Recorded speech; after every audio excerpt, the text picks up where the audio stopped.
Hej. Dag 2 af Villes Salinas nok. Jeg har enormt ondt i mine skuldre. Jeg har fået 2 underlige buler på skuldrene, efter at tasken har siddet i går og gnedet. Så jeg er ret dårlig humør, egentlig. Kan jeg faktisk? Ja, det er jeg ikke. Men vi har fået solcreme på, det kan jeg også se, ja. Ja, jeg kan også godt se, at det er der. Ja, så har vi bare ømme muskler også, ikke? Så er vi ømme over det hele, ja. Prøv lige at pege ned på vores ben, skal. Altså, her, ikke? Her er den skidt. Her er den rigtig skidt. Hvor på dig? Ja, jeg har det mest sådan lige i overkanten af ballen. Ja. Men vi tager det 1 kilometer ad gangen i virkeligheden, og så til at starte med, så finder vi en café, hvor vi kan få en kop morgenkaffe. Ja. Vi har lige fået en rigtig inspirerende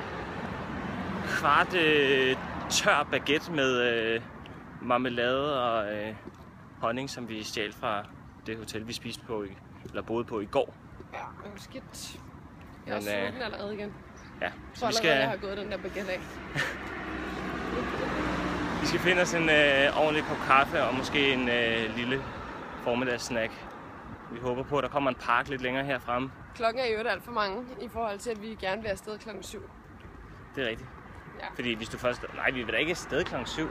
Vi er op klokken 7. Gå klokken 8, og vi står op klokken 8.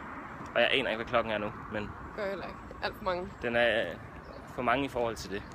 Men vi skulle også lige... vi kom sent ind i går også, så vi skulle også lige restituere lidt. Så ja, vi må se, hvor langt vi når. Indtil videre, så prøver vi at gå til Salinas, som ender med at være omkring 7 kilometer. Og så inden vi går videre derfra, så skal vi have forhørt os, om der er overnatningsmuligheder. Den næste by, som også er sådan cirka 5-6 ekstra kilometer eller sådan noget, der stil, tror jeg. Ej, det er lidt mere. Det er 12. Der var byer imellem. Men, nå, var der det? Okay. Ja, men det ser vi på, når vi nåede til Salinas og ser, hvordan benene har det og kroppen har det i helhed.